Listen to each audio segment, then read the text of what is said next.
নমস্কার বন্ধুরা, আশাদের খোঁজে নতুন একটা ব্লগে আপনাদের স্বাগত জানাই। আজ আমি করব পোলাও। তার জন্য আমি এখানে 1 কিলো গোবিন্দভোগ চাল নিয়েছি। চালটাকে ভালো করে ধুয়ে শুকিয়ে নিয়েছি। আর এছাড়া কাজু নিয়েছি, কিশমিশ নিয়েছি। এগুলো আগে থেকে একটু জলে ভিজিয়ে রেখেছিলাম নরম হওয়ার জন্য। আর ঘি, চিনি, আর এখানে ফোড়নের জন্য তেজপাতা, গরম মশলা নিয়েছি। তার মধ্যে লবঙ্গ আছে, এলাচ আছে, আর দারচিনি আছে, আর একটু হলুদ নিয়েছি, আর নুন নিয়েছি। আমি এবার গ্যাসটা অন করছি। বন্ধুরা, এখানে আমি চালটা 3-4 ঘন্টা আগে ভিজিয়ে শুকিয়ে নিয়েছি। কারণ যখন আমি রান্না করবো পোলাওটা, তখন তাহলে চালটা গুটি গুটি লাগবে না, মুখে পড়বে না, তাহলে চালটা খুব ভালো মতন সেদ্ধ হয়ে যাবে। আমি এখানে 2 টেবিল স্পুন ঘি মিশিয়ে দিলাম। ঘিটা গরম হয়ে গেছে। এবার আমি একে একে এগুলো একটু ভেজে তুলে নেব। কাজু বাদামগুলো ছেড়ে দিলাম এর মধ্যে। কাজু বাদামগুলো একটু ভাজা করে নিয়েছি। এবার কিশমিশগুলো দিয়ে দিলাম। হয়ে গেছে, দেখুন ফুলে গেছে। এবার আমি এগুলো নামিয়ে নিচ্ছি। এবার আমি ফোড়ন দিয়ে দেব। তেজপাতা, একটু দারচিনি, লবঙ্গ, আর একটু এলাচ আমি দিয়ে দিলাম। এবার এগুলো একটু ঘিয়ে একটু নাড়াচাড়া করে নেব। এবার আগে থেকে 3-4 ঘন্টা ধরে রেখে দেওয়া চালগুলো এবার আমি ছেড়ে দেব। চালে আমি হলুদ দিয়ে দেব, দিয়ে এবার একটু ভেজে নেবো চালটাকে।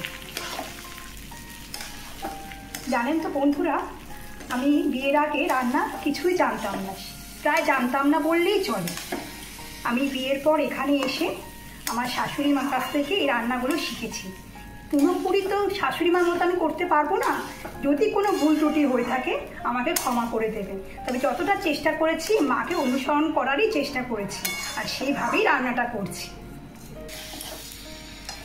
এবার এখানে বন্ধুরা যা চাল আমি নিয়েছি, কেবল জল আমি এখানে নিয়েছি, জলটা একটু গরম করে নিলাম। এবার আমি এটা নামিয়ে দেব।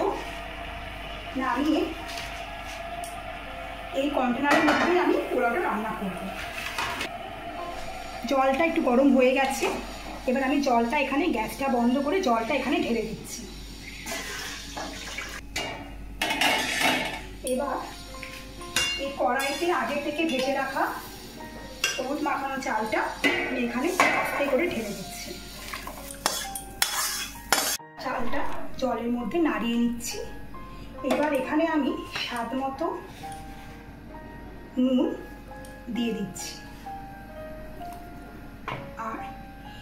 আর 1 কেজি চালের যেটুকু চিনি আমার মনে হয়েছে যেটুকু লাগবে, আমি সেইটা এই বাটিতে ঢেলে নিয়েছি। আর সেই বাটির চিনিটাই আমি এখানে ঢেলে দিচ্ছি। আপনারা যেমন মিষ্টি খাবেন সেই বুঝে চিনি নিয়ে নেবেন। এবার ভালো করে এটাকে নাড়িয়ে দিচ্ছি। এবার ঢাকনাটা দিয়ে আমি ঢেকে দিচ্ছি।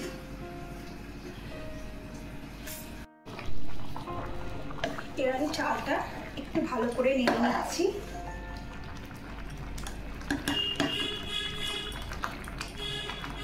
চালটা আধ ফোটা হয়েছে। এই পর্যায়ে আমি এখানে আগের থেকে ভেজে রাখা কাজু আর কিশমিশগুলো দিয়ে দিচ্ছি। এবার এগুলো একটু ভালো করে চালের সাথে মিশিয়ে নেব।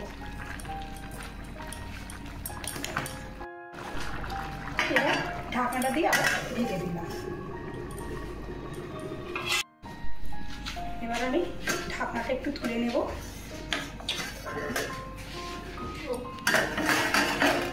দেখুন যে জলটা ছিল সেই জলটা কিন্তু শুকিয়ে গেছে, মনে হচ্ছে হয়ে গেছে। আমি একটু নেড়ে তবু দেখে নিচ্ছি।